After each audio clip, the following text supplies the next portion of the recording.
Well, hello, everyone. Peter Maravellis here, welcoming you to another installment of City Lights Live, the online edition of the City Lights events calendar. As always, we are beaming to you from the unceded ancestral homelands of the Ramaytush Ohlone people. It's an honor and a privilege to be able to do so. Tonight, City Lights celebrates a legendary figure in the international avant-garde. Ira Cohen was a poet, photographer, filmmaker, publisher, and tireless world traveler who became a catalyst in the literary and art scenes that stretched from New York to Tangiers and beyond. He crossed paths and formed friendships with a broad range of influential figures, in turn, influencing them with his insights and erudition. These included the likes of William S. Burroughs, Gregory Corso, Valley Myers, Paul Bowles, Julian Beth and Judith Malina of the Living Theater, filmmaker Jack Smith, amongst many, many others. We celebrate tonight the publication of the book, A Certain Kind of Wizard, Treasures from the Vaults of Ira Cohen. It's published by Lithic Press, and it's edited by Rami Ashby and Ira Landgarten. We are pleased to have with us editor Ira Landgarten, and in conversation with our dear friend Tate Swindell. Ira Landgarten is an independent producer, photographer, scholar, critic, and archivist who has been studying and documenting Indian classical music for over 40 years. He was a close associate of Ira Cohen, and for 3 decades, he hand-printed exhibition prints of Ira Cohen's photographs, as well as collaborating with Cohen on his celebrated film, Kings with Straw Mats. His articles and interviews, liner notes, and photographs of many of India's most renowned musicians have appeared throughout the world. He is currently working on an anthology of his photographs and interviews with many of India's major classical musicians. He's going to be joined tonight in conversation by archivist, poet, and photographer Tate Swindell. Tate is no stranger to City Lights, as I've mentioned. He's the founder of Unrecorded Records, which specializes in releasing poetry on vinyl. He's also edited the book On Valencia Street, Poems and Ephemera by Jack Micheline. Was also the co-editor of Collected Poems of Bob Kaufman, which City Lights published back in 2019. Tate has worked extensively on the Harold Norse archives and is currently writing short stories about his experiences in the San Francisco medical cannabis movement. His previous published work includes Palpitations, The Creation of Deadlines, and Photo Poems, as most recent book, which we just celebrated at City Lights just not too long ago. It's called Solar Hits, and it also is published by Lithic Press. So please join us now in offering a warm welcome to Ira Landgarten and Tate Swindell. It's great to have you both with us. Welcome to City Lights. Thank you. Thank you, Peter. Hello, everyone out there. Thank you for showing up. Ira, thank you for doing this. Thanks, City Lights. I just want a quick thank you, Danny Rosen, Kyle Harvey and Lithic putting this book out, Bobby Yar at Golda Foundation, and Romy Ashby, who edited this book, and everyone else who worked on it, Ira's photographs. We're just going to kind of jump right into it. This is like an Ira Cohen kind of grad school. So we got one of his longtime friends and collaborators here, someone who knows the photographic process, was on the scene in Kathmandu, excuse me, can tell you a whole bunch of stuff. So we're going to jump into it. I am going to read one thing from the book real quick. It's Ira Cohen on photography. I make my photographs in the tradition of the alchemist and rely on the forms and rituals connected with the arts of divination and scrying, crystal gazing. Searching in a world of reflections, I invoke the spirits, both celestial and demonic. Under the protection of Aquarius, universal mutants perform the mysteries of the future race floating unborn between skies. We ascend into wizard dust and hazard spirit dragons of Rangoon. The emperor of sylphs and sylphides clears the way for luminous candle flicker of mysterious astral cascade and endows light erection of all things. I see a world of frozen stillness, hands in balance, seeds of light and horses. We shall see great shears of light in the skyborn peninsula as we move closer to the stars again. I respond to heart's hidden gardens, touch on leafy places. I am the hazard and the form. I see flowering bows of unknown blood beyond all familiarity. It is timeless in China. Bravo.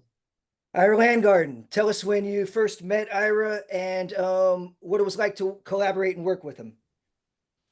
Well, I have to start with the fact that before I met him, as I describe in the intro of the book, I spotted him from afar, and it was a very auspicious place and time. It was called Hampi in the middle of India, and it was Shivaratri, that's a festival of the Lord Shiva. And in the distance, I saw him and Petra crossing these huge boulders, like, some sort of Fellini-esque figures out of a movie that was like never made, but existed only in a stoned mind. And it was only later in Kathmandu that I actually met Ira and Petra in the flesh, so to speak, some months later. So they struck me as being somewhat a bit sort of almost slightly sinister and Baroque characters compared to most of the white, light, white dressed characters that one saw in India in those days. They were both uniquely black, silver, purple, bejeweled, tattooed, and so on. So it took a while to sort of penetrate the real Ira Cohen, and it happened on one particular night when he was out, with his Santa Claus bag of books and broadsides, all locally letterpress printed and so on. And then he was in a rather bereft situation. His muse Petra was in Germany, and he was particularly vulnerable and open. And I realized, holy shit, man, this is a Jewish guy from the Bronx. So that was the opening. And then really what happened is it was a few years later that we re-met in New York by sheer chance. And that was through a great mutual friend of ours, Paul Geis, known to most as Babes, who was the quintessential international groovy hippie of all times. And, I met Paul by chance in the gem room at the American Museum of Natural History. And he said, "Hey, man, Big Ira's going to be in town next week. Come, we're going to have a party at the, Bombay. Brion has got a suite in, I forget which is some hotel, it'll come to me perhaps. But at any rate, so I went to the party. Ira was there with his then rather Sphinx-like wife, Caroline, and holding court. And it was a few days later, I'm walking along somewhere in Midtown Manhattan. A taxi screeches to a halt, and there's Ira and Paul. "Hey, man, get in. We're going to go get some Chinese." And that was the beginning of a long collaboration when we talked about really doing something for his photos, which I knew he was an extraordinary photographer, but none of his work that I'd seen went anywhere beyond contact sheets or little prints that he had made in Raj Photo and places like that in Kathmandu. And I thought, listen, man, I've got access to a dark room. I'm going to blow up some of your pictures, and you're going to really see how great they are.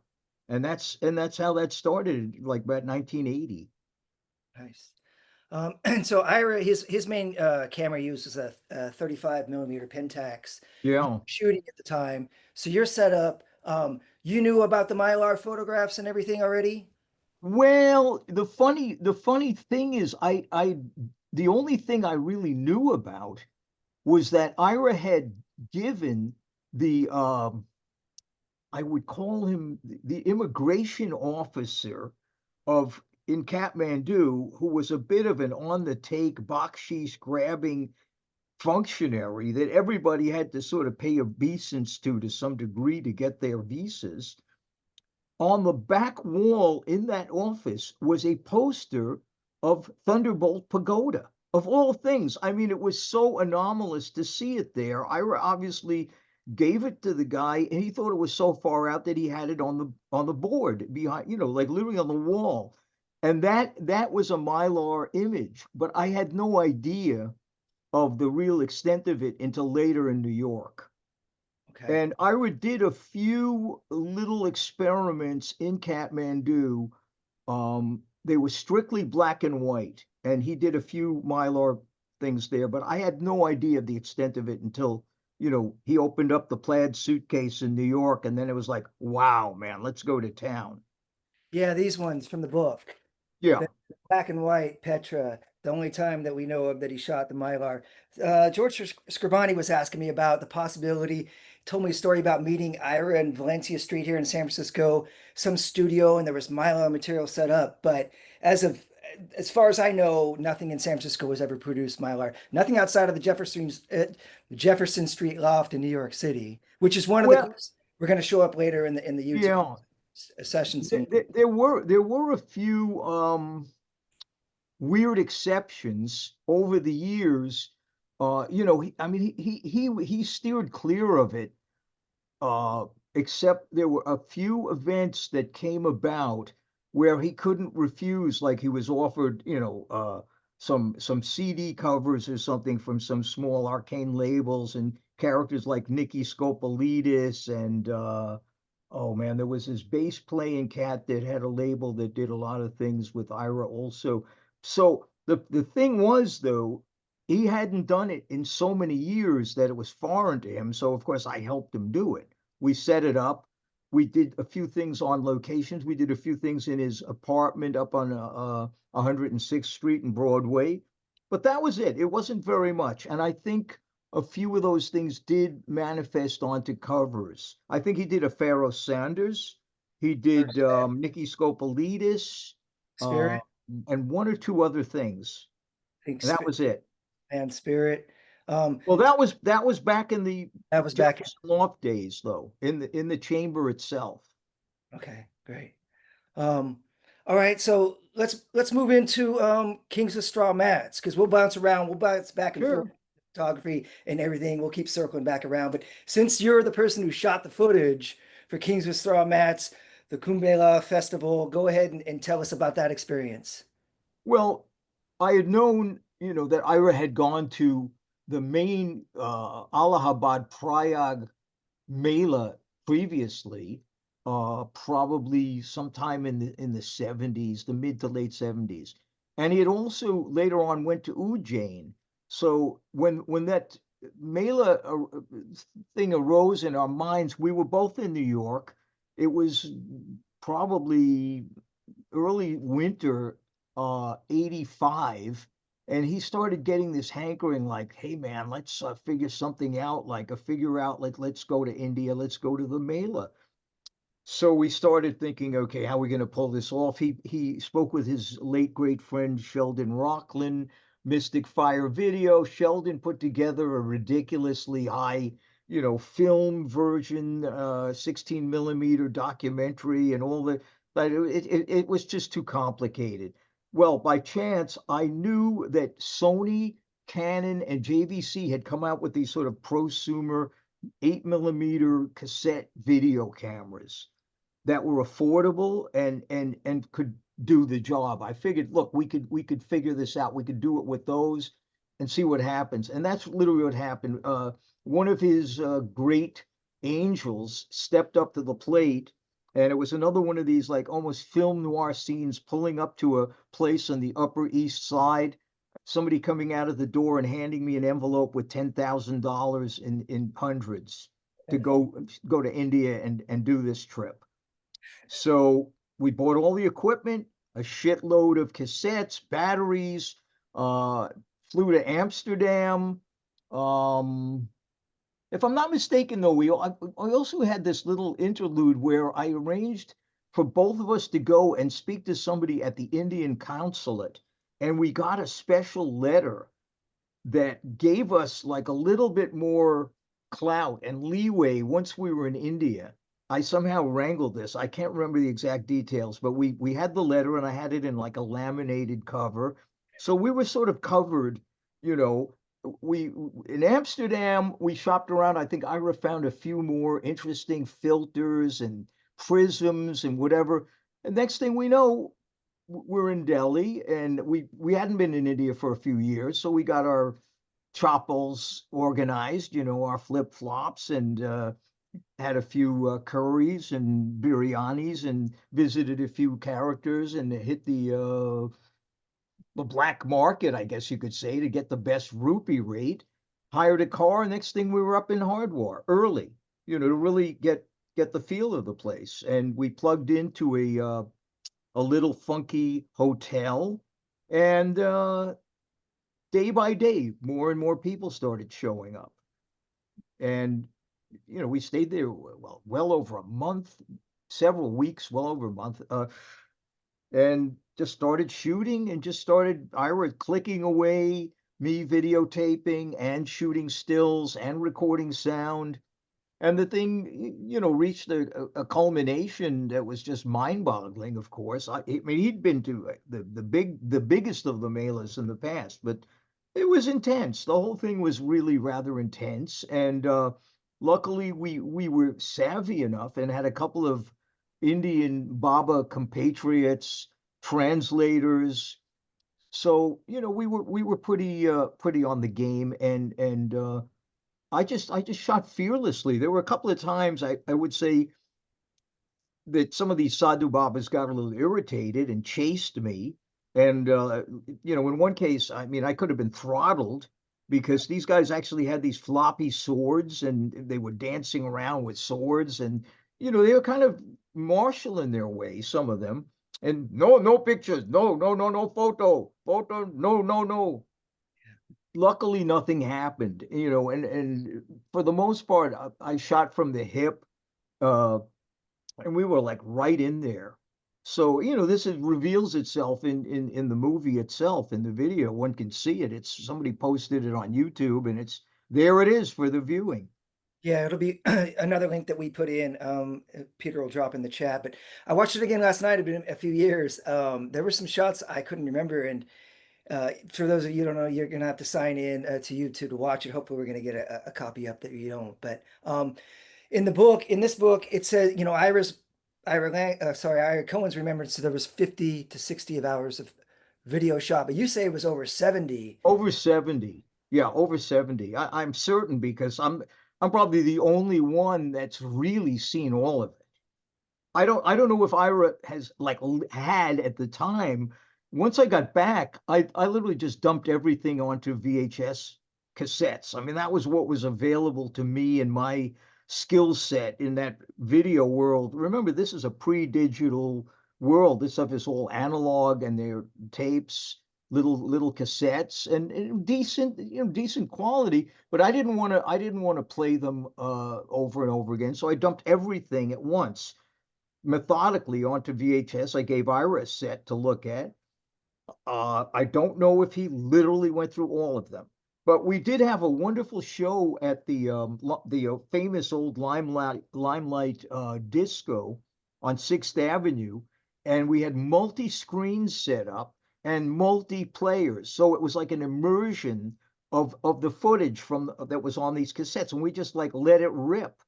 So that was quite an event. I mean, I don't know how many people were literally there and saw it, but yeah, that's what it was. There's like 10 times the amount of footage than the edited Mystic Fire Kings with Straw Mats version that came out commercially and went out of print years ago.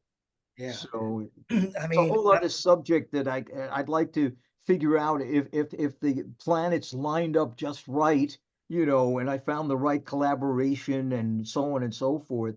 I'd love to really revisit the whole thing, especially with the technology now and the kind of, Peter Jackson-esque technology that he did with the Beatles, where you could actually make some of these images probably a little bit more tasty, yeah.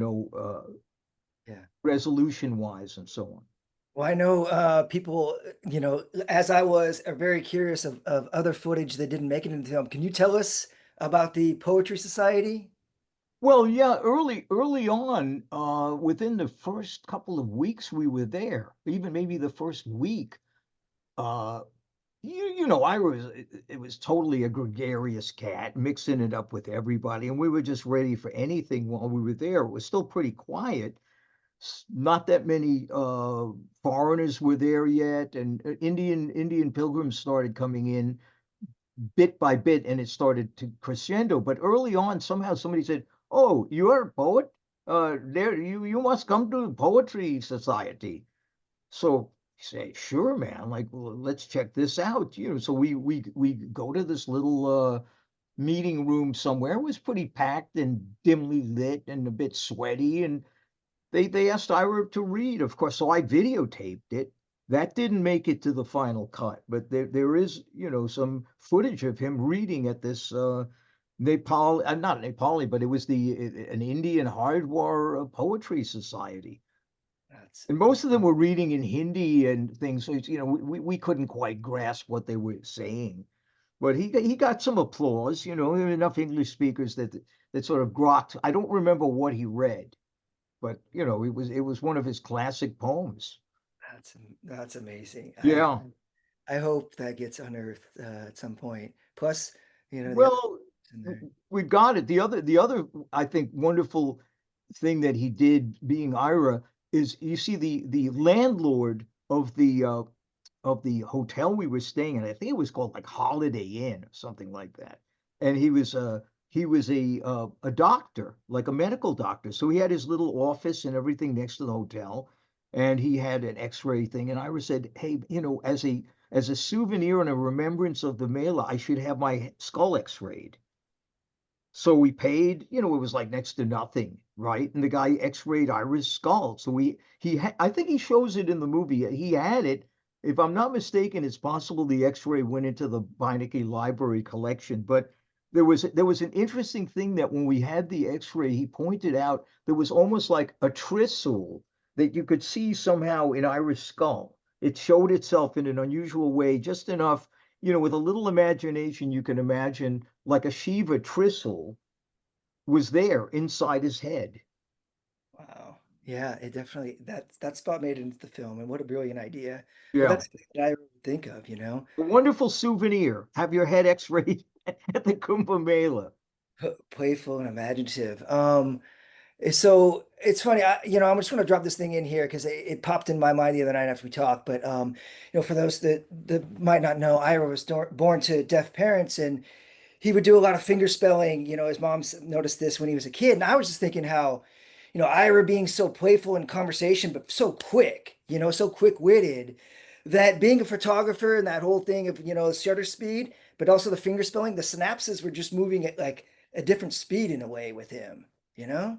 I don't know. I was thinking about that the other day. Well, I've always thought of this, classic line of Groucho Marx. You must have been vaccinated with a phonograph needle, because he was one of the most talkative cats any of us have ever met.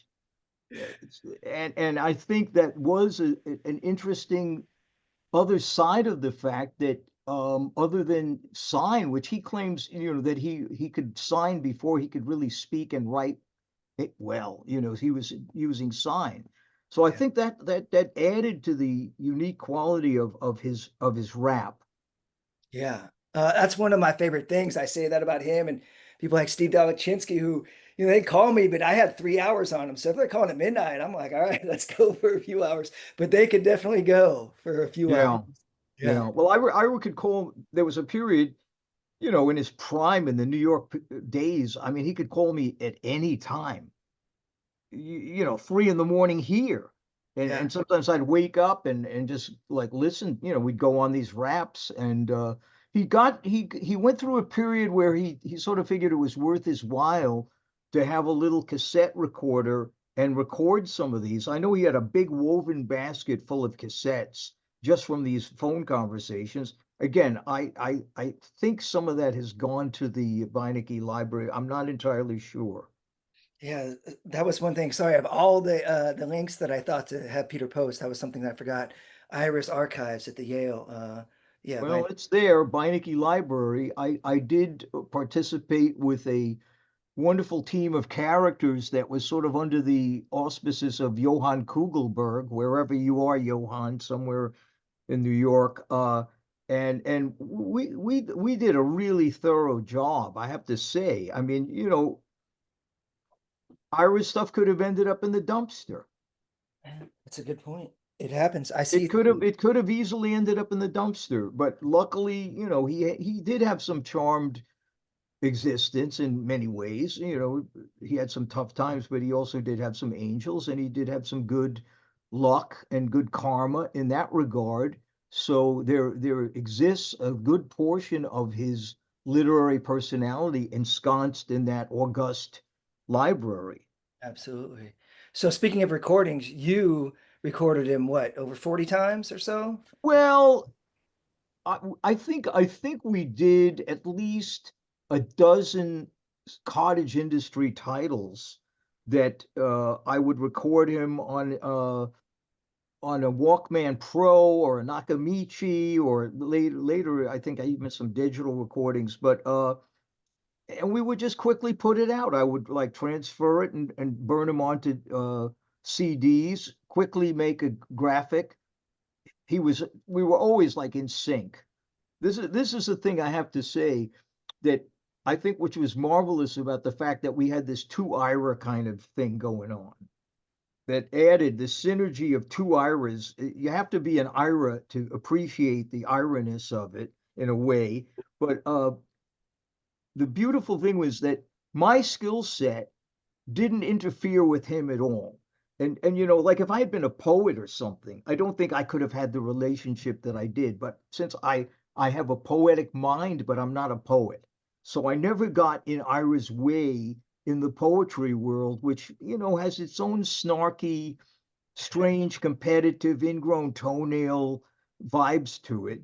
The fact is that I had all of the technical skills that he needed.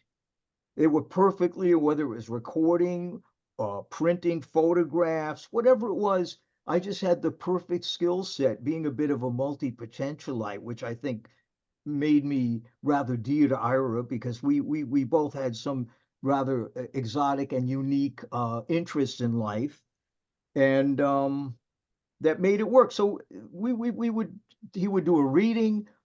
Most of the time, if I could, I'd record it, and in short order, we'd come up with a you know, we just agreed on this stuff instantly. It was like a beautiful synergy, and put them out, and I would deliver him you know, a dozen or more. And knowing Ira, he sold a few and gave a lot away. So I think there was roughly about a dozen or so titles. There's still some more that I never brought out. So there's potential for any number of other anthologies or editing versions. The one that I'll mention that I think has a certain surreal resonance to it is that he had a friend, Robin, who was living in an apartment next to Joey Ramone from the Ramones. And I had nothing to do with the Ramones, and it wasn't my musical cup of tea or anything. I just thought it's interesting. Robin lives next to Joey Ramone. And she said, by the way, Ira, if you need for any reason, he's away, he's on the road for a couple of weeks, and I have the key. And if you need to use the apartment, you know, whatever, just put it out there. So he said, let's take a look at the place, at least out of sheer curiosity. So we go in, we're looking at the place, and I realized it was one of these old apartments with the white tiled bathroom. And we went inside. And I said, you know, the acoustics in here are really nice. So we did a recording of Ira reading in Joey Ramone's bathroom. That's still unpublished. Did you get any photos? Did you take any shots? No, I didn't. In fact, I don't know if he did, but I don't recall taking any pictures in there. It was pretty stark, you know, just pretty. It did, unlike some people's New York bathrooms that are museums unto themselves. It was pretty white tiled, and I don't remember anything more than that. But I was looking at it just from the acoustic point of view. It had a certain ambience to it. Part of me is wondering what Ira stole from his apartment. Um, I mean, you know, he walked out with something. Come on. I don't know. You know, nothing that rings. I mean, of course, many people are aware that he was one of the all-time great book thieves, that it was a certain incredible badge of honor for him to be a superb book thief.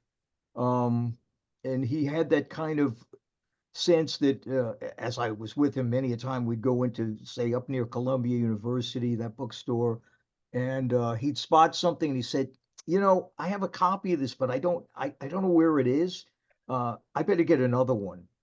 And sometimes he right under my nose, he could swipe stuff.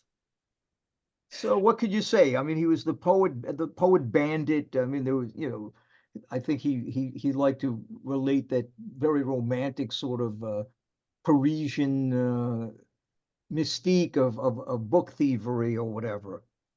So Uh, he did have a lot of books, he had a talent in the trench coat. many in duplicate and triplicate. When we spoke the other night, and I was asking you what it was like, I'm a surprised, but wasn't surprised knowing the two of you. You said you never had any riffs with him, working with him. No, no, I think I'm one of the few, I have to say proudly, that I think part of it was this both tacit, unspoken, and spoken ironess that we figured out early on meeting, you know, even in Nepal, that had some kind of a bond. And then I just think there was this perfect blend of each of our skill sets and personalities that didn't rub the other one the wrong way ever. It was just always like and you know, look, I've seen him. The fact that both of us have this IRA, the Latin root of irascibility or anger, and you know, even seeing the famous Bosch uh table in the Prado of the seven deadly sins. I remember seeing this for the first time. I was like 19 years old, and there it is, IRA for anger. So he could really let loose at times. I've seen it happen, and there are people that unfortunately they saw that side of him and not the other larger personality. But he could sometimes really get angry and irascible and crabby. But I never had that experience with him. I think I'm one of the few. Of course, you know, I'm sure like Lakshmi probably takes the all-time prize of being his beloved daughter. I doubt if she ever uh, incurred his wrath. I mean, I could be wrong, but I would say she's probably the all-time champ. But no, again, we just worked together very well, and there was a part of it knowing that part of the New York and the India world, there was a lot of cannabis and hanging and, you know, the stoned sort of thing.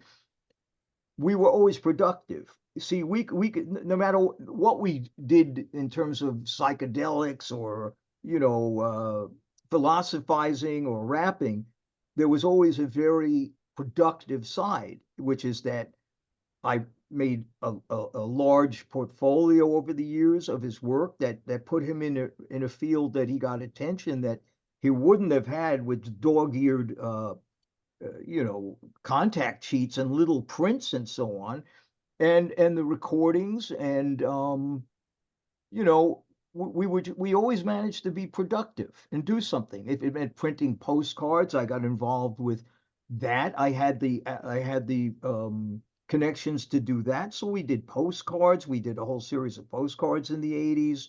He called archetypal images. They're floating around in the world somewhere, some of them.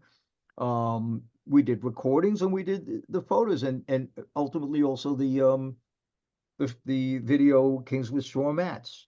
So Yeah. it was a productive time, and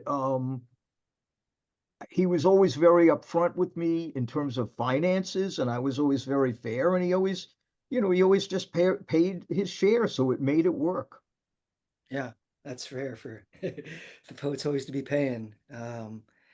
I want to touch on one more thing of Ira Cohen before we maybe open it up for questions, but we'll see where we're at time-wise. We haven't gotten into publishing yet, and we Ah, definitely touch on that because that'll bring us back to Kathmandu and everybody, Circle in Angus McLeese and everyone, a lot of influential people. I just wanted to mention real quick. So I came through Ira through Ronnie Burke and ah, Harold Norse, and then later on Eddie Woods in Amsterdam. And Ira, one of the first things he published in Tangier was this Gnaoua, yeah. as from Harold's novella Beat Hotel, Sniffing Keyholes, has Gysin, Burroughs, Philip Lamantia under Nom de Plume, Jack Smith. It has a ton of great stuff in here. Yeah, no, it's incredible. And you should mention how it ends up on the Bob Dylan cover Ends on the up, I'll mantelpiece. pull it here in a second. Yeah. I'll pull that. Yeah, because that's another huge to me. I bring that one up. I've mentioned Ira. I've done, some talks around the country and spots. And when I bring in Ira and I mention Gnawa, I pull that thing out. And that's a jaw dropper for me. I'm glad it looks like you have a rather pristine copy. It's held together well. My friend Harold Norse gave this to me years ago, and I tell you, Wow. it's the one I don't eat peanut butter sandwiches when I'm reading it. It's the one. Yeah, yeah. The last I looked, it was online for like $1,200. Ridiculous. I don't know if anybody sold it for that price or, but yeah, my copy went down in the Superstorm Sandy flood in Hoboken, man. I lost a lot of Irish stuff. Oh. What can I say? I mean, c'est la vie. So Ira, so I wanted to mention somebody. I got my props here. We got this a living theater book. Judith Molina and Julian Beck, good friends of Ira. Yeah, In fact, Paradise Now, a documentary film that Ira was involved with, and it was through the living theater that he met Petra Vogt, his big muse, and yeah. India and landed in Nepal. And that's where he said he really began writing poetry in earnest because his camera had been stolen. And Hmm. he gets into the Starstream poetry series, Bardo Matrix, printing on. This is a Gregory Corso Way Out, but you can get an idea of the paper, rice paper. It's actually the paper came from a bush called Yeah, daffodil. it's not rice paper like Japanese. I forget the exact. It's Daphnia something, Yeah. but it's a bark paper that you could say it's sort of like a foothill of the Himalaya bush that they make in Nepal, and there were a couple of these funky little shops where you could buy it, and he haunted those places, and they had certain varieties, and some of them were beautifully like loaded with like little inclusions of bark and leaf, very organic. And he had this wonderful idea to do this, and he had good cooperation with the local printers, and as well as Tibetan woodblock carvers, Tibetan and Nepali woodblock carvers. So he would take, like cartoon images and things, and they would render them in carved woodblocks, silver surfers, and whatever he needed to have done. I think he did have a few things that were perhaps metal plates as well, but most of it was wood carving. He did. He said that was, his when he was making the Mylar Chamber photographs, and even there with the publishing, the Marvel comics, those DC, those early characters were a big influence for him. Yeah, yeah, Here I pulled this up real quick. yeah. But there it is on the shelf. You lower it down a little bit. Yeah, there it is. There it is, folks. There it is, the Gnaoua. On this. I had heard the story that it was Allen Ginsberg that turned Dylan onto it. That would make sense. There was a lot of people that Alan would have been promoting in that book, But there it is. Yeah. Yeah, Alan was definitely a good press agent. It's got Ian Somerville, it's got McClure, it's got stuff from Sheep and Jack Smith. Yeah, it's Alfred Jerry. He did a incredible Well, job. it was a great entry point for a young guy that is basically just, took the Yugoslavian line from New York to Morocco in those days, and it was under $100, I think. You could literally just leave, one of those docks in New York, and a few days later you're in Morocco. Tell us a little bit what it would have been like in that Kathmandu scene, Freak Street and everything. I think that Kathmandu scene was an analog in its own peculiar way to like what Paris must have been like between the wars, except instead of tobacco and coffee and absinthe, it was cannabis and acid and opium. I mean, but the kind of mixed intelligence and creativity and the characters there was rather unique. And of course, it was like segued into the late 60s. I think some of the first characters that began showing up had to have been in the late 60s, early 70s. Ira and I I got there in spring, no, it was autumn of 73. And Ira was, I don't know, I don't know if he was already there because, like I said, I first saw him in spring 73 in the distance in Humpy. So he was in India, and I suppose he probably went up to Nepal and got himself well ensconced there. There were a number of people that had been there. There was this famous Russian guy that had a club there that I think was there since sometime in the 60s. A handful of people. Charles Henri Ford was like one of the early guys that plugged in, and rented houses and got himself pretty well ensconced. I used to see Charles back then. Um, Woods came on the scene. hmm? Eddie Woods. Eddie, uh, I met Eddie at a Goenka meditation course in Dalhousie, India, and he was my roommate at first. And somehow he switched to another room, but that's how I met Eddie. And we immediately clicked off. We spent 10 days at this meditation thing, and Eddie was in the process of bicycling across India. So I gave him an address in Calcutta, care of some musician friends of mine that I was using as a permanent address. By sheer chance, I was in the GPO with some French opium junkies, and one of them had a name, LAN something. And then he says, "Hey, man, is this you?" And it was an aerogram from Eddie, and he had just arrived in Calcutta. So by sheer chance, there's no way I would have found that letter in the GPO. I never went to the GPO. So I bopped down to the Modern Lodge, and there's Eddie and Jane. I hadn't seen them since, the meditation course. And he told me his wonderful tales about bicycling all the way to Calcutta and this and that. And they were planning to go South India. But somehow we got into a conversation about Nepal. The next thing I know, they changed their course and went up to Kathmandu. So Eddie was part of that wonderful nexus of spirit catcher people.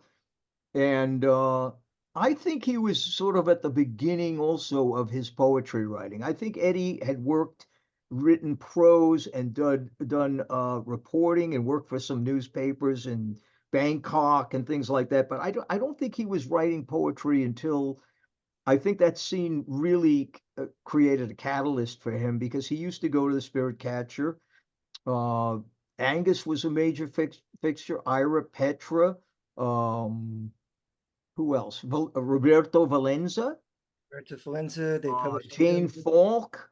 Terry Tarnoff. There were a number of other people. Terry Tarnoff. Terry is in the Bay Area. So that not only did readings, but there were like jams, music jams, both Nepali musicians and European and American expatriates. It was just a very fantastic nexus. Strangely enough, I don't have any pictures of the place. I remember it was a walk up, like it had like an outside staircase on the outside of the building, and then you would walk in, and there was this little funky bookstore.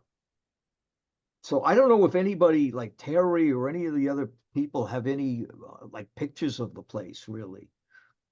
I think Terry might have one or two in Bone Man of I'm Benares. curious, but at any rate, so the next step was with Eddie. After a certain while, he was getting a little antsy, and I said, "Eddie, I think your next step is Amsterdam." And lo and behold, he's been in Amsterdam ever since. Yeah, and he recorded there, and many other poets, and put on photography shows. There's a lot of crossover connection. Maybe we should think about opening up for some questions from other folks. Whatever. One thing, as Peter, I'll give you a shout in a second, but one thing I wanted, it was slipped out of my stuff, but Invasion of Thunderbolt Pagoda, just because you mentioned it earlier, and Ira made, and Angus McLeese did the soundtrack, and a lot of the folks are in it. Just give us a quick shot on that. Well, he made that before I knew him. And as I said, the interesting thing was he must have had some commercially made posters. I was kind of surprised, because where I first saw it was in the immigration office in Kathmandu. They had one it was a little dog-eared, and I think he probably tacked it or pasted it to the wall, whatever. But there it was. Now, I didn't see this until sometime early in New York in the 80s. Okay.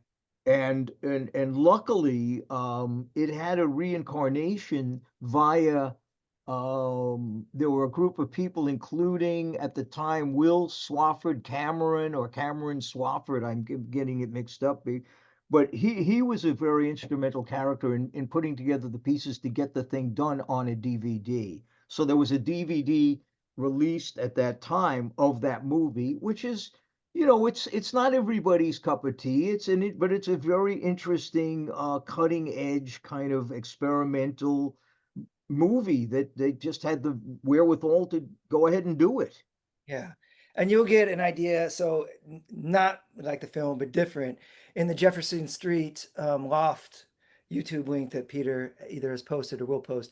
You'll get an idea of what it was like just hanging out. You'll see Charles Ludlam, you'll see Angus McQueese, you'll see Herbert Huncke real quick, you'll see Valley Myers, and you'll just get a sense of what, a session was like. And that's what Ira said really when he was doing the Mylar Chamber stuff. I mean, he spent a lot of time with Jack Smith watching Jack do, work and do his thing. And that's where, being an assistant, that's where he picked up things from and incorporated that into the Mylar Chamber.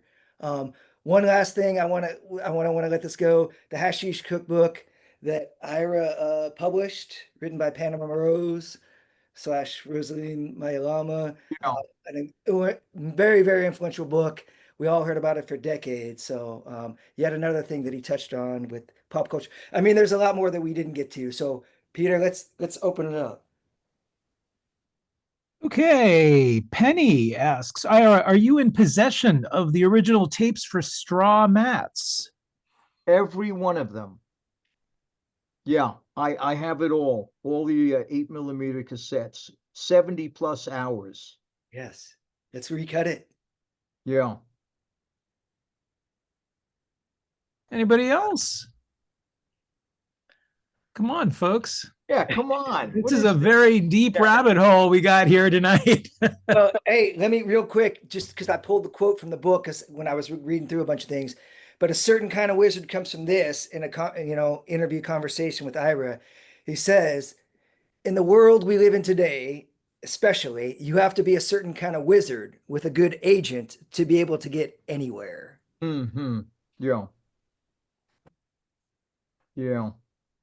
And to me, it speaks to like you and the guys, your styles, just DIY, get the equipment, go figure it out, printing, sleeping on couches, going to gigs, whatever you get, just making it happen, doing the work, seeing what. Well, that was the thing. I mean, no matter what, Ira was a unique character. He's like a once in a lifetime character that any of us that knew him appreciated. He could be cantankerous, he could be, any number of things, but he was like incredibly generous, wonderful, magical character. And yeah, I mean, he was, again, very authentic. There was very little, if any, bullshit about Ira at all that one could appreciate. I mean, he had a marvelous sense of humor. He could get down with anybody, an Ethiopian cab driver in New York, or you name it, man. He was like just in the moment, experiencing it to the hilt. And he had an omnivorous mind, ready to read and absorb all kinds of unique facts and so on.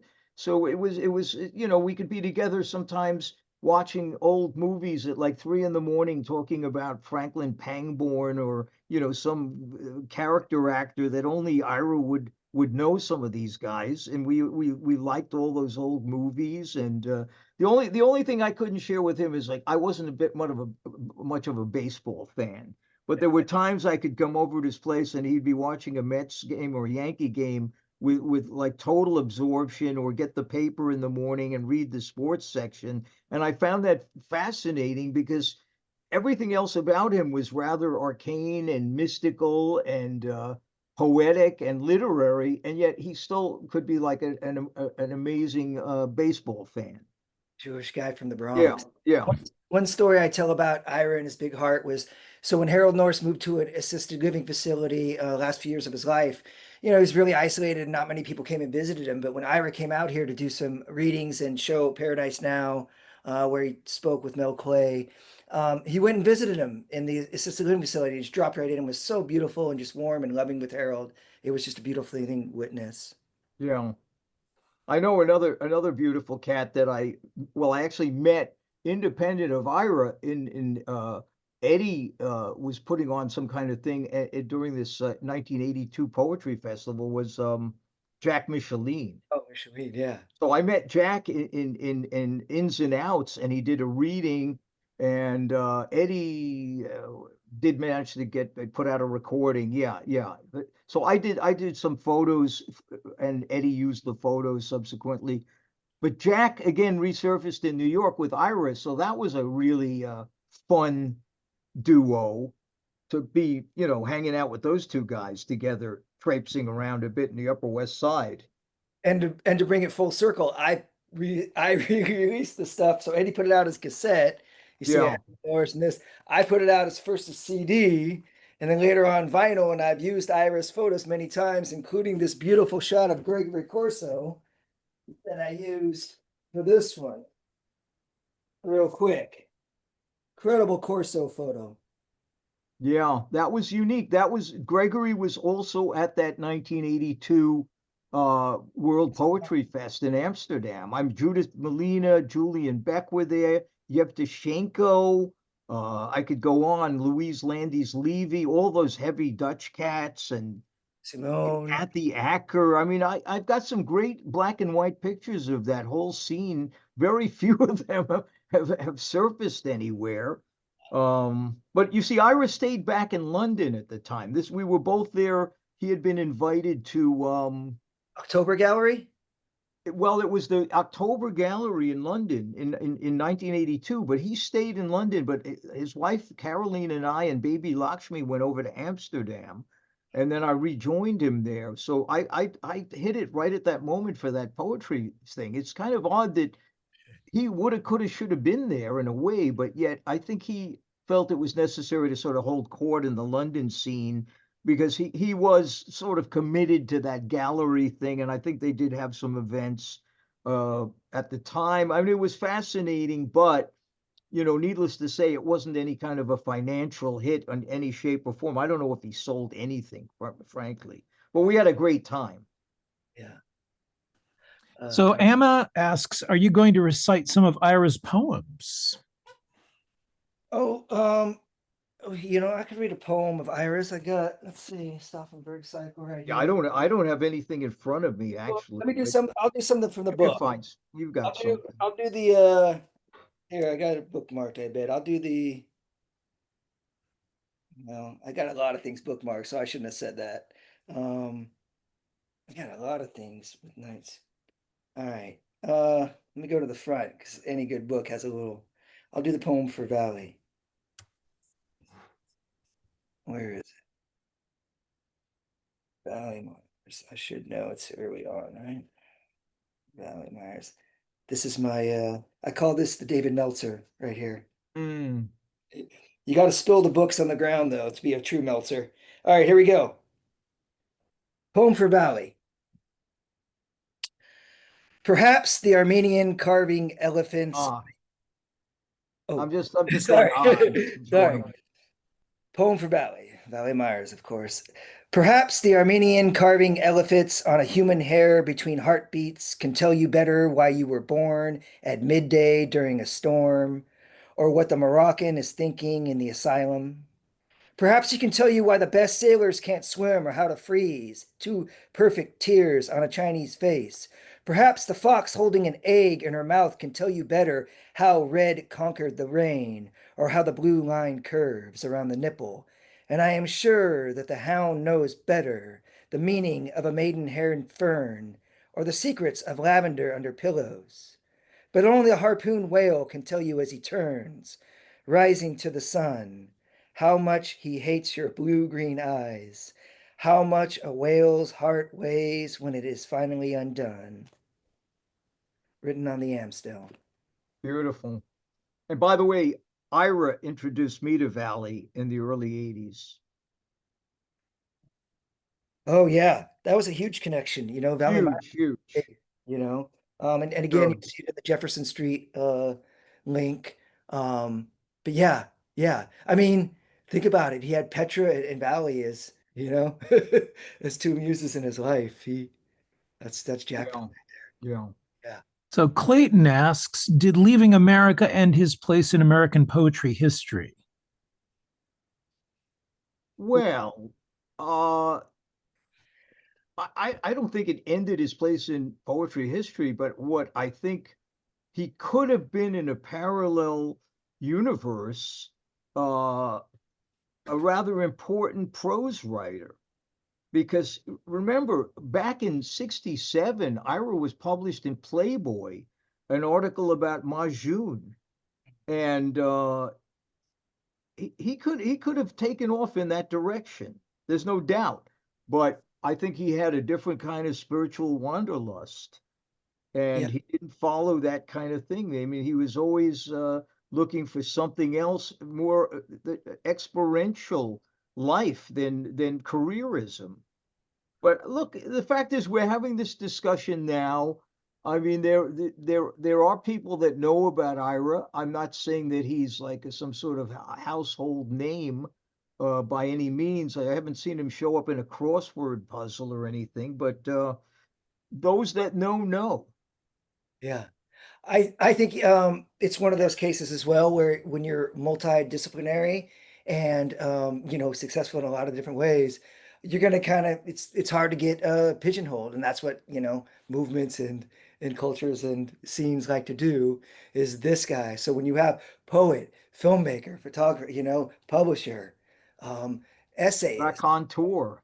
raconteur, killer, he's great at interviewing. How do you roll that into one ball? I mean, I could have said nothing tonight. We could have listened to Ira just hours and hours and hours. He could have played recordings and shown you stuff like it could go on for days. It's the beauty and legend of Ira Cohen. Yeah. I think that part of it is that he does remain sort of like, an under the radar kind of guy. Like his age was a little bit young for the Beat generation, for instance, but obviously he somehow was timely and drawn, of all things, to that scene in Morocco. And I never never got like the story from his lips as to why and what exactly drew him just then to Morocco.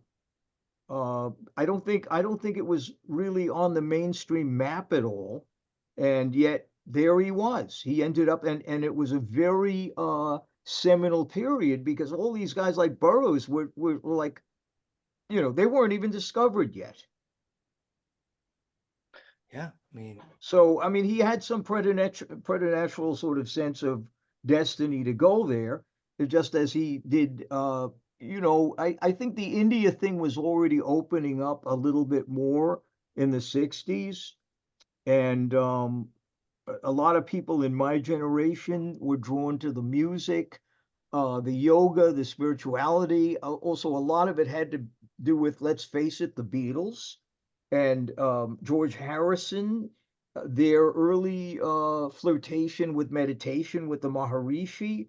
Remember, this is all like mid '60s. yeah, So it took a while, and a lot of people were affected by that stuff. It spread out, like a spider web.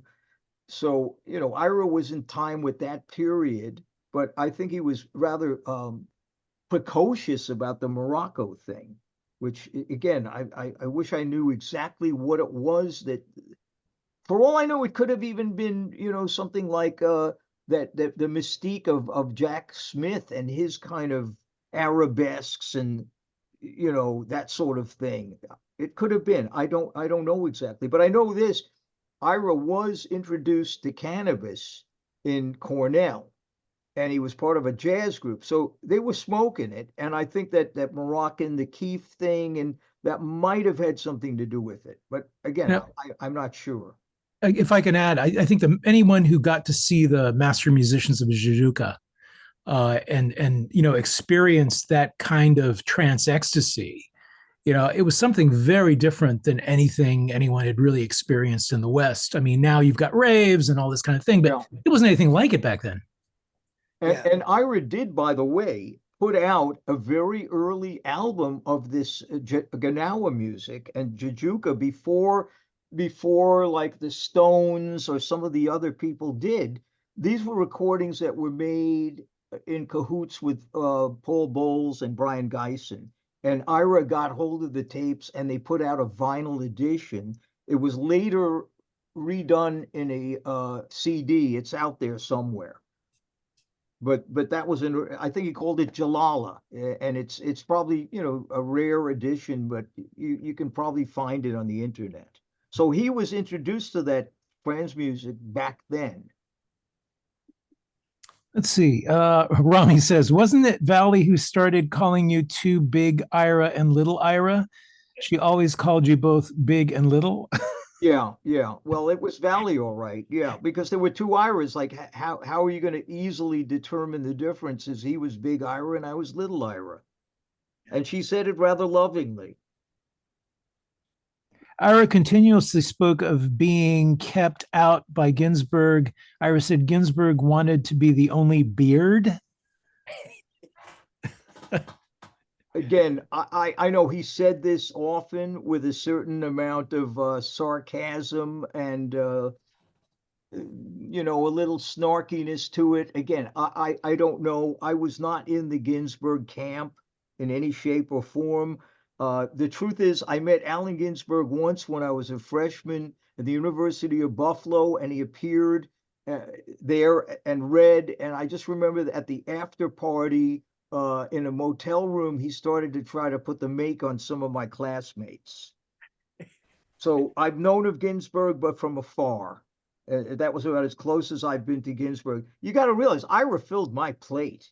You know, in terms of the poetry scene, when I tell people I know a lot of names and faces and this and that, but like he filled my plate. I was like in his camp, and you know, I think one of my friends has made a note here that he was the one hit on by Ginsberg. But at any rate, yeah, that was a funny kind of incident. But I think, you know, I made references. I always got the sense from Ira that there was a very interesting sort of pecking order and pigeonholing and careerism in the scene in New York that wasn't entirely, you know, groovy and, you know, freewheeling as one might expect.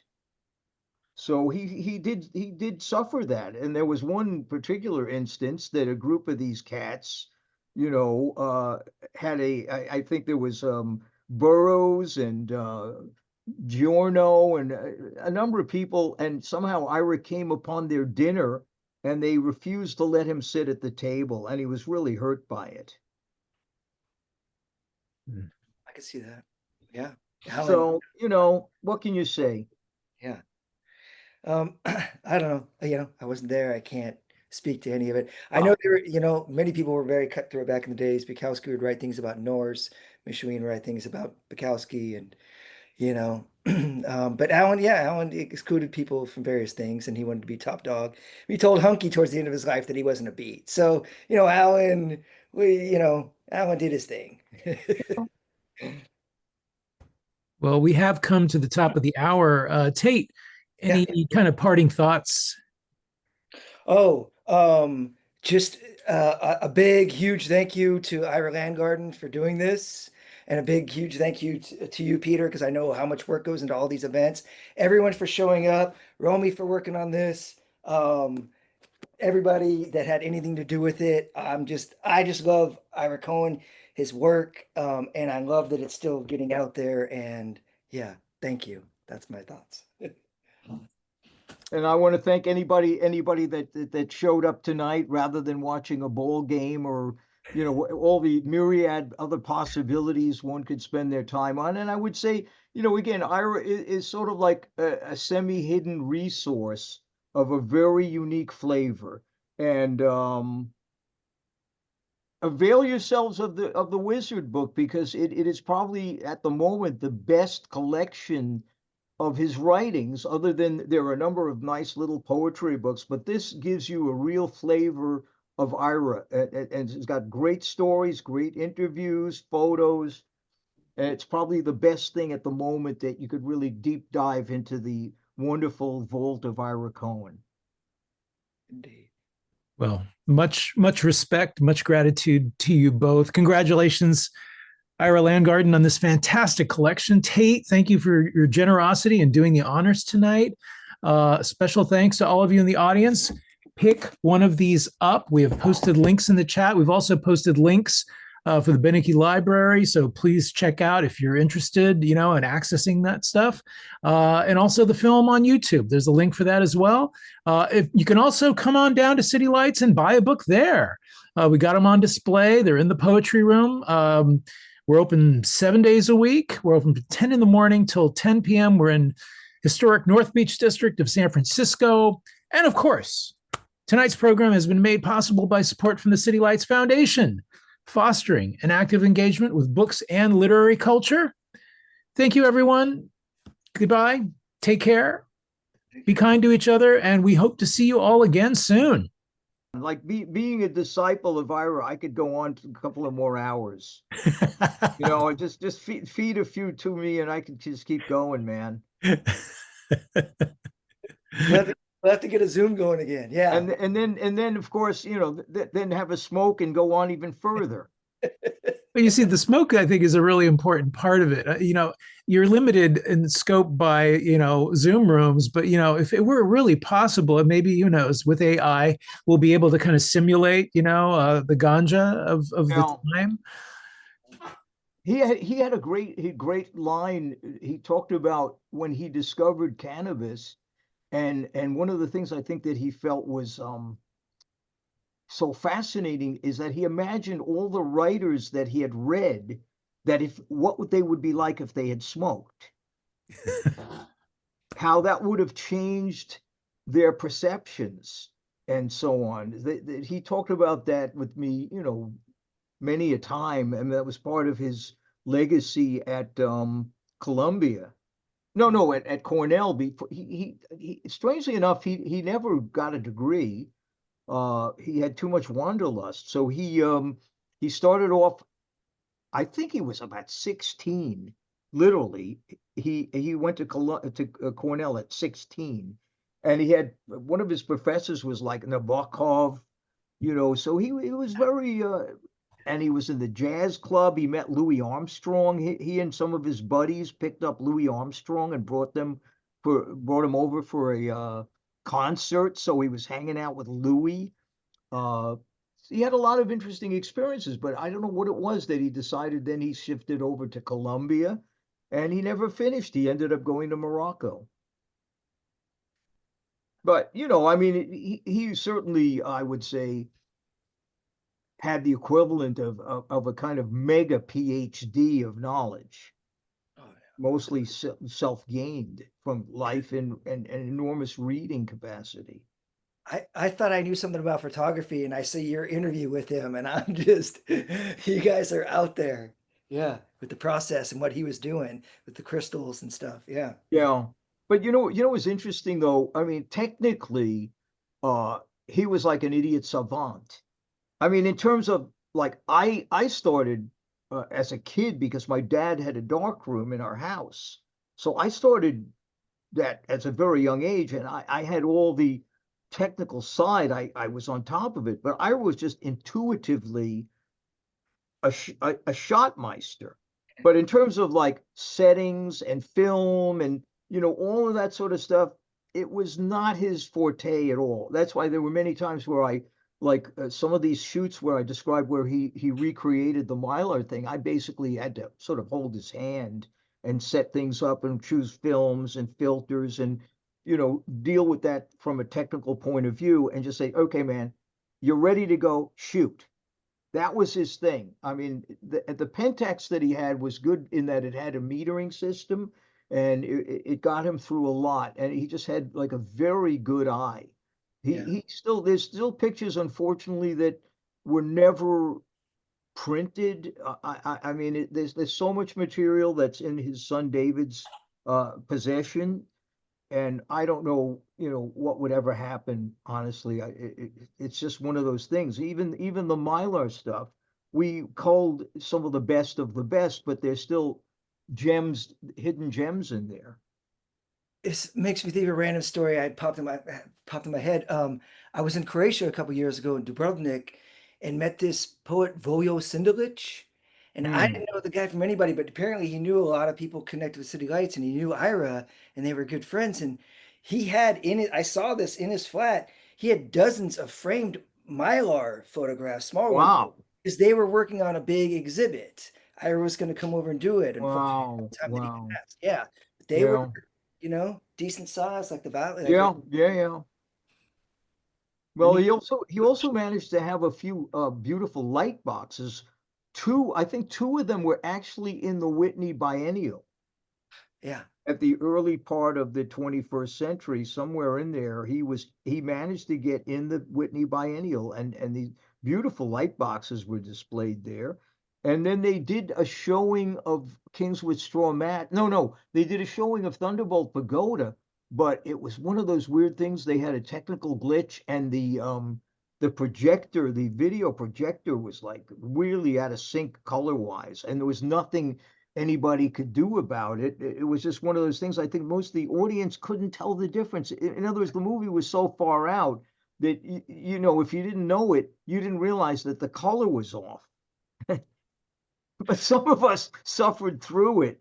But what are you going to do? I guess they just didn't even realize it. I said, "Hey, man, the color's off." There was no tech head on the scene to just do anything. It was like a live presentation with an audience in their auditorium, and they showed that. And I'm trying to think of what else. Maybe it was just that Thunderbolt Pagoda. Probably that's all there was. Maybe, yeah. My memory just remembers the Thunderbolt part. I don't know what else they could have shown. I don't think anything else. No. Any rate, one can Did go you on and did you on. believe did you believe that there was something innately special about that period, like being in it, being around all these people? I mean, did you sense, or were you just sort of living day by day, not thinking about it much? Well, there was often, yeah. I mean, there was something I was aware of. You got to realize, I went to India, man. I was 24 years old, and I got a one-way ticket in those days, and I had $400 in my pocket, and I wanted to get into sitar. So most of the people I encountered were older than me. So I was sort of like a precocious young kid on the block. And like Ira was 14 years older than me. At that age, that's an appreciable difference. I'm still feeling like I'm coming out of my teens. Uh, I've lived in Europe for a few years and I've had some wonderful experiences, but here's a guy with a full-on beard and balding and 14 years older than me. He was like more of a mature character. A lot of those people were somewhat older as well. And they had a certain road savvy or life savvy in some ways, or whatever it was. I think we all knew there was something, well, particularly Kathmandu, there was something very magical about the place to begin with. And the fact that there was still a pretty scrappy and fairly small expat community there. I mean, it really blew out. I've never been back since the summer of '76. I've never gone back to Nepal. I've been to India many times, but I sort of left Nepal, and as one of my Nepalese friends tearfully said, "Man, those were the good days. Don't go back. It'll break your heart." I mean, I've seen pictures of how overbuilt it was and so on. But at that time, I mean, there were some extraordinary characters. I would say some of the more scholarly types on the Tibetan end, the Buddhist scholars, some of the people that were really very dedicated towards Tibetan Tanka painting. Um, there was a bit of everything. I mean, people like Angus MacLeish, who was another interesting guy that was hard to really put your finger on what a strange and extraordinary character he was. That was just a guy I could sort of see, leaning out of a taxi cab, with his arms out the window, chatting with him, in a plaid shirt and his long ponytail hair with some hair coming down, and just, talking about something utterly like cosmic you know And Ira and Angus were certainly very kindred spirits, no doubt about that. But you know, there were a lot of I don't think any literature, to my knowledge, totally captured that scene. There are bits and pieces out there, and some of Ira's writing captures it, but I don't think there's anything quite like the stuff that's come out of, you know, the between the war Paris years that quite is reflected in that period. And I mean, it's long gone. I think it lasted for a certain period. Um, and then, you know, it just got kind of blown out with mountain climbing and tourism and dope smokers and hippies and whatever. But at that moment, I think the group that was there, I mean, you know, Charles Henri Ford, Ira, uh, was kind of a unique period. Yeah. Yeah. I'd be curious, you know, I know Terry Tarnoff did write some stuff about that period. There was a book called Karma Cola, an Indian woman author. She even mentions Ira in the book. He's a character that shows up in the book. There was a Canadian gal, and I forget the exact name of the book, but it's sort of like memoirs of a hippie chick in India, and she describes a lot of it also. But they're bits and pieces. I don't think there's anything that really totally captured the imagination of the next generation or anybody else, or anything that's been committed to, say, a film or a really major novel or something. It just doesn't happen. But I think, you know, the ranks are probably thinning in the number of people that were there that still have the memories of that period. And Ira was certainly a major figure in that scene, no doubt. I mean, he really had a unique presence, and I think a lot of people would remember him from then that bought his, uh, you know, his stuff on the street. Like he was going around sometimes like a wonderful Himalayan Santa Claus newsboy with a big woven bag, and his latest imprint. And I bought whatever I could at the time. I always had enough.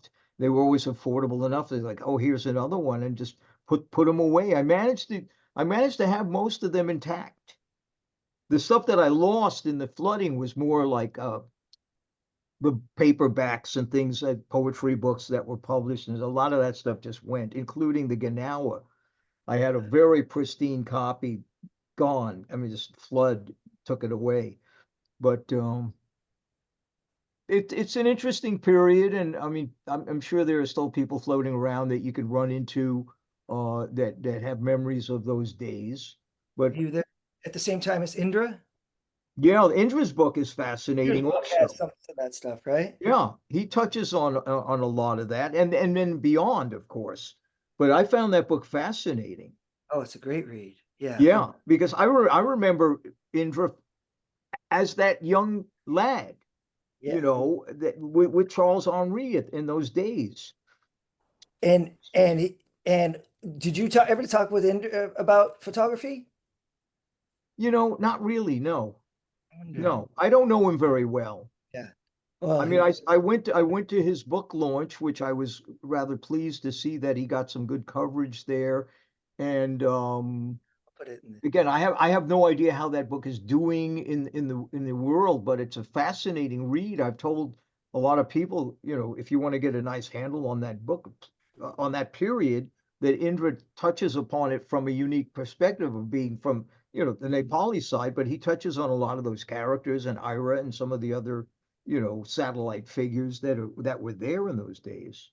so I So just he put, had a rather unique life, sure.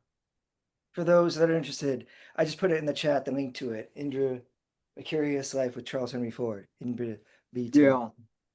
Um, Yeah, quite a unique experience. I mean, truly unique. I mean, a lot of certainly we know that India has had its own incredible diaspora, but there are not too many Nepalis. You know, compared to the number of Indians that are out there, it's a handful relative to like the number of Indians that have migrated and well ensconced in the American scene now. I mean, India is part of that community, but specifically the Tamang, his family name, it's basically a tribal community. So there are other Nepalis that are not Tamangs that I don't know if they are all mixed much, but like Oh yeah, they get Romy told me they had a book event and everybody came, and so they support each other. Yeah. yeah. Yeah. Any rate, Well, thank you once again. That thank was you. very rich you. and very pleasurable. It means a great deal to us. Thank you. I'm looking forward to the archive as well. So get some of the people that couldn't make it tonight. Yeah. I'm going to try to work in this last part too. I'm going to see if I can work it into the whole. Sure. thing. Yeah. It's all digital, man. Yeah. It's all digital. Okay, so I'm going to say goodnight Be well. to all, and to all a good night, and Thank finish you. it off with a good old Bum Shankar. All right.